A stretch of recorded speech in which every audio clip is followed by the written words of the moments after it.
As you know, Nvidia invented the GPU. This was before we invented AI factories. Our first great contribution to the computer industry was reinventing computer graphics through programmable shaders. We invented the GPU and programmable shading in 2000. We wanted to integrate GPUs into every computer. And so we started to combine our GPUs with motherboard chips. And we launched a fabulous integrated graphics chip at the time for AMD CPUs. Our chipset business was an instant success. I think it went from $0 to $1 billion practically overnight. But then all of a sudden, AMD wanted to control all of the technology in the PC, and we wanted to stay independent, so they purchased ATI and no longer needed us. We turned to Intel.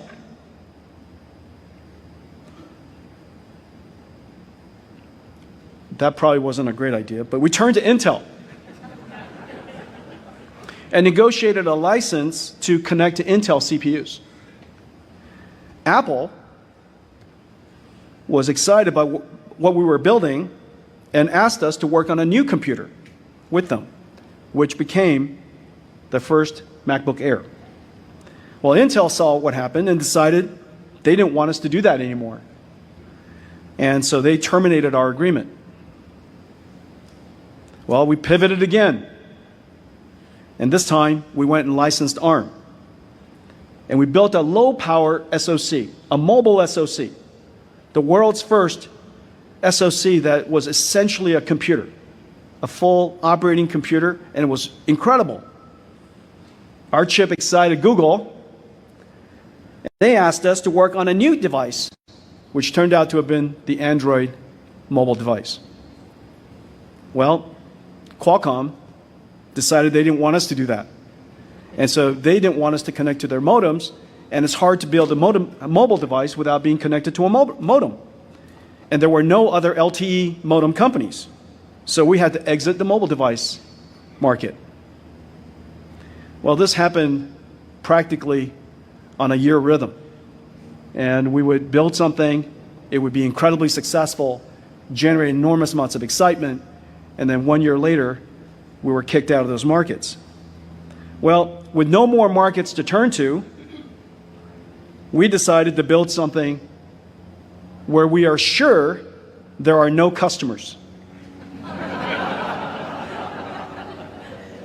Because one of the things you can definitely guarantee is where there are no customers, there are also no competitors.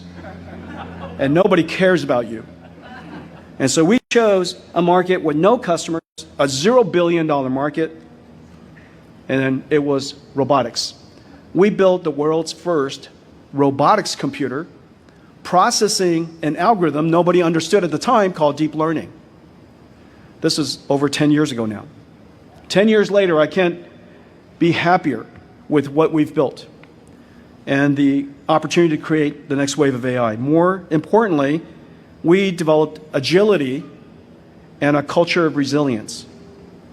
One setback after another, we shook it off and skated to the next opportunity. Each time, we gained skills and strengthened our character. We strengthened our corporate character. Our company is really hard to distract and really hard to discourage, and no setback that comes our way doesn't look like an opportunity these days. Ironically, the robotics computer that we built today doesn't even need graphics, which is why our journey started in the first place. So where we are today tells us something and teaches us something. The world is uncertain, as Richard Feynman would say, and the world can be unfair and deal you with tough cards. Swiftly shake it off.